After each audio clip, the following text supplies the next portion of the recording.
everybody, my name's Christy. Welcome to my corner. Thank you so much for joining me today for my first ever video embroidery class.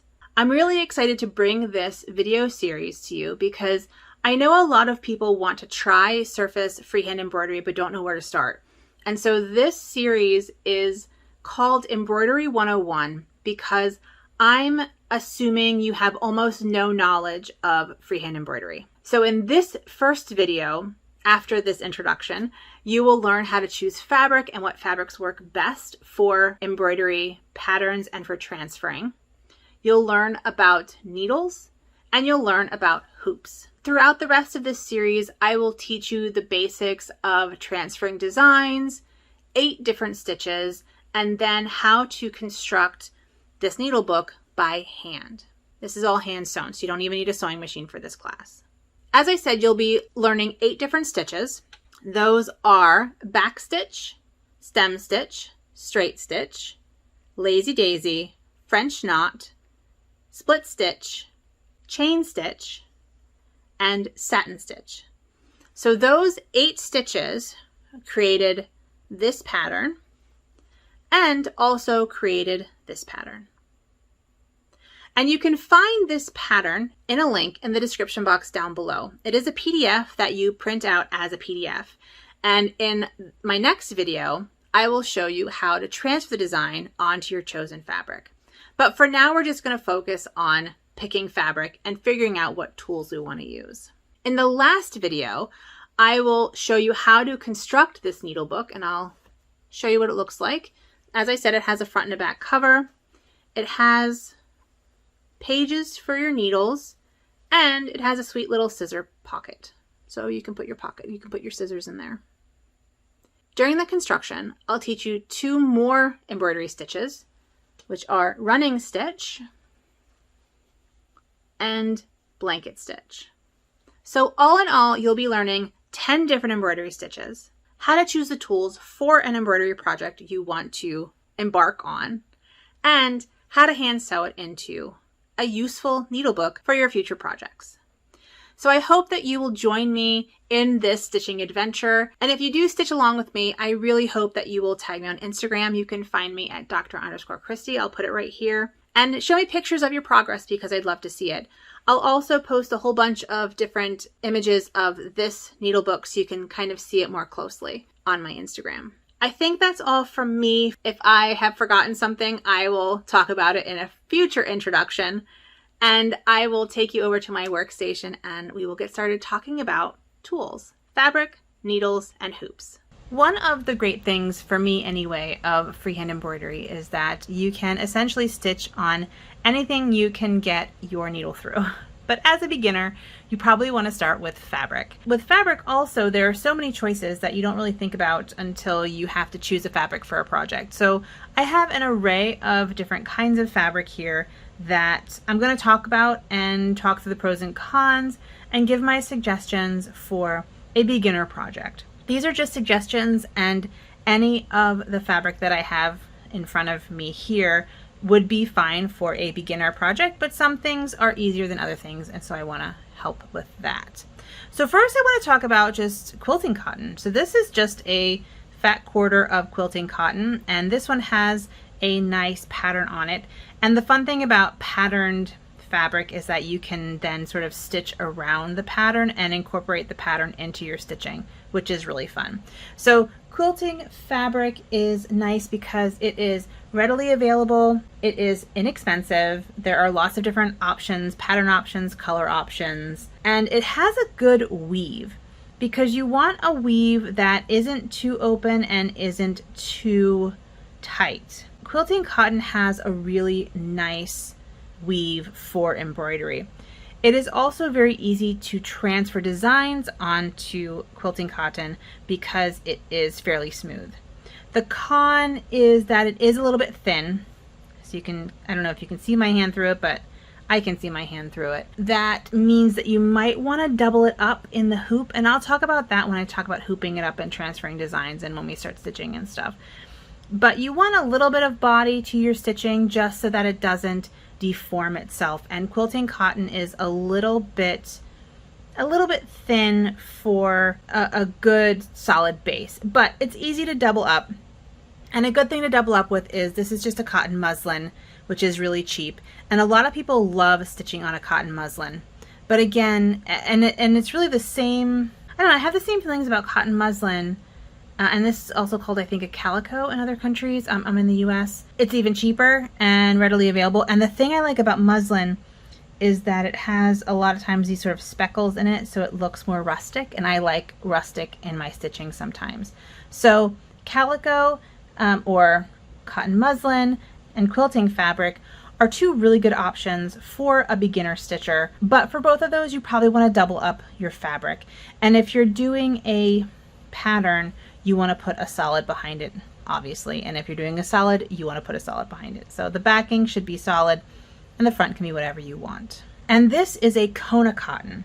And Kona cotton is nice. It comes in a lot of different colors and it's a good weight. So that is a really nice thing about Kona cotton. It is thicker and it's a good weight, so you wouldn't need to double up Kona cotton.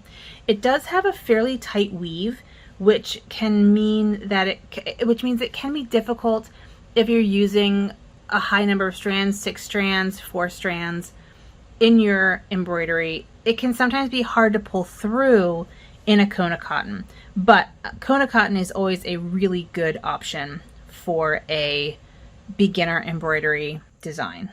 This fabric here is a cotton linen blend. This is an Essex linen that I got at Fat Quarter Shop, and this is probably one of my favorite things to stitch on.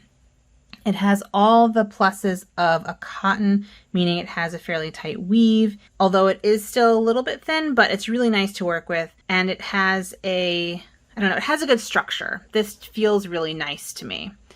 And so it has all the good parts of cotton and all the good parts of linen without the bad parts of them. So this is, like I said, an Essex linen, and you can get it in various colors. I don't know that you can get as many different colors as the Kona cotton, and certainly not as the quilting cotton, but it is a good option as well. This here is a linen. This is a washed and dried piece of linen, and this is a not washed and dried piece of linen. And linen is really lovely because it is very pretty. You have lots of weight options, and depending on how rustic you want your piece to look, it can look really rustic. I personally like stitching florals on a natural linen because it's nice and slubby and it's rustic. But the edges fray something terrible, which is of course a problem. And when it's washed, it's not so bad, but it has a very wide weave. I don't know if you can, I hope you can see how wide that weave is. Let me put this behind. See if you can see better. It has a very large weave, which means that it's sometimes more difficult to stitch. And if you look at the unwashed part, I mean, I'm hoping you can see that the weave is very clear. This does make it a little more difficult to stitch when you have such a pronounced weave, which is honestly very different from things like cross stitch, where you want the definite weave so you can see the holes. In this, you're not really worried about where the holes are, you're worried about where you're stitching, and sometimes having large holes like this can be a detriment. Oh, it's also very pretty, I think. And it's easy to stitch. And then the final woven fabric that I want to talk about today is flannel. And flannel is also a good base for stitching. It is easy to stitch. You have lots of options, kind of like the quilting cotton. It's readily available, and it is also nice and thick, so you don't need to double this up. And it's so nice to stitch. Flannel's really easy to stitch, and it doesn't stretch. It's so good. Flannel's good. I like stitching on flannel. I don't do it very much, but I like stitching on flannel. Part of the problem with flannel, however, is that it's hard to transfer designs onto it because it's a little soft. So transferring designs works best on a flat, not very thick fabric, and so it's a little bit difficult on a flannel. And then the final kind of fabric I want to talk about today is felt. And you can have polyester felt, which is what this is, or wool felt.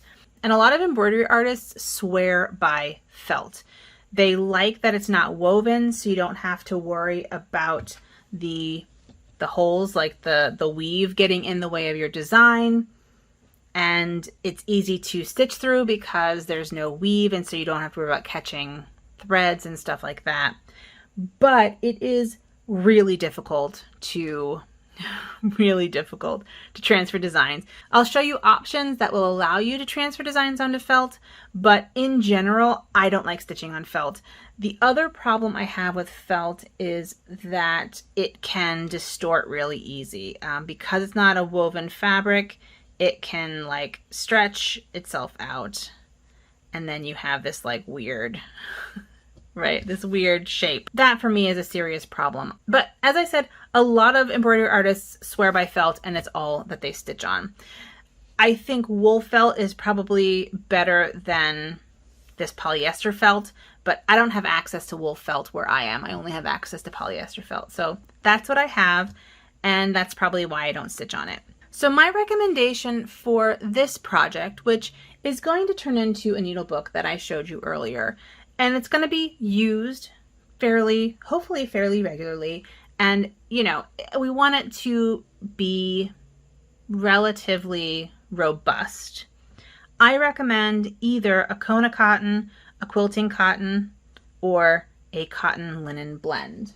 And this is the fabric that I used, which is a fairly thick cotton. And it says that it's a calico cotton, and it's slightly heavier than this quilting cotton. Yeah, it's roughly the same weight as this Kona cotton. So I recommend something like a quilting cotton, a Kona cotton, or a cotton linen blend for this project. I do not recommend a flannel or a felt for this project. So I hope that that was a helpful introduction to some fabric options and the pros and cons behind them. I love experimenting with new materials that I stitch on, and so I definitely recommend finding the type of fabric that works best for you. Once you've picked your fabric, you need to then think about needles. And needles for embroidery are either called embroidery needles or they're called crewel needles. I don't know if you can see this here. It says crewel needles. And essentially it is a sharp needle with a large eye. So sewing needles also have sharp tips, sharp points, but they have a smaller eye. Embroidery needles come in all different sizes. They come basically size 1 to 10 are the most common sizes. And for general embroidery purposes, I like a size 5 or a size 7. Those are my favorite needles. And a size 1 needle is the largest, and a size 10 needle is the smallest. You can also find 11, 12. It doesn't really go up higher than that commonly, but I like a 5 or a 7. For this needlebook project, and you can find all the information about that down in the description box below, we're going to be using two strands of embroidery floss. And for that, I would use a size 7 needle. And for me, a size 7 is kind of my sweet spot. But the way you choose your needle depends on a couple factors. It depends on the weight of your fabric and also the number of strands you're going to use, because you can't use a size 7 needle if you're using all 6 strands. And some embroidery patterns want a kind of chunky coverage, so you use all 6 strands. And you don't want to use a 5, a 3, or a 1 if you're doing something delicate like with a thin silk or a satin or other really light fabrics. You also don't want a large needle if you are stitching with 1 or 2 strands, because they'll just fall right out of the eye. So it really depends on what you're stitching and what you're stitching on, and that's kind of how you figure it out. Now I have 3 different brands of needles here, and I did a whole video about my favorite brands of needles, and I will put that up here in the eye so you can watch that. It's, you know, not scientific, but gives you an idea of what different needles look like under magnification. My favorite needles are boa needles and tulip needles. And then John James needles come in 3rd. DMC is my 4th favorite of the major brands, just because it seems to shred my embroidery floss more than I like. We'll just say that. It's a little rough on my embroidery floss. As I said, check out that video I posted before on my favorite brands, but DMC needles are perfectly fine. Now you can buy needles in variety packs, or you can buy them in individual packs. And so what I do is I find a size that I like, and then I buy tons of them. So these are size 7, these are size 7, and these are 7, 8, 9, and 10. And then this is from 5 to 10. What you want to look for is an embroidery needle or a crewel needle. It has to have a sharp tip, and then you're ready to go. And the final thing you want to think about is your hoop. Now, embroidery hoops come in all different sizes, from 3 inches to 18 inches, and even larger. If you want to get a quilting hoop, you can embroider in a quilting hoop. You can also embroider on frames. You can embroider in hand. There are all sorts of different options for keeping your embroidery tight for stitching. And I did an entire video about different hoops I like as well, and you can find that up here. But today I'm going to use a 6-inch plastic hoop, and I really like these hoops in particular, and I get them at Michael's because of this ridge right here. It has a ridge that fits into a notch in the outside hoop, and it keeps my fabric really taut. And what that means is that I have to cut my fabric large enough to fit in the hoop. So this is the fabric that I'm going to be using. It is a quilting cotton. It is relatively thin, which I am not going to double because in this project we're going to put interfacing on the back of the embroidery, and that will really kind of stiffen up the cover of our needle book. And I want to do a 6-inch hoop because if you look at the pattern here, I want to make sure that the entire half of the pattern fits in one hoop. It just makes it easier to stitch, to see where you are, and to not mess with what you've already done. And then you move on to the other part of the project. So I chose a piece of fabric that is much larger than the pattern. This here is the pattern, although I'm going to do it this one. So it's much larger than the pattern, but I want to make sure that my 6-inch hoop fits. As long as you have at least 8 inches, you can put it in a hoop. That's it for the tools video. In the next video, what I will do is show you how to transfer this pattern that is just printed on a piece of paper onto the fabric, and options for embroidery floss and colors. Thanks so much for watching. If you have any questions, please let me know, and I will see you next time. Please take good care of yourselves and have a good one. Bye.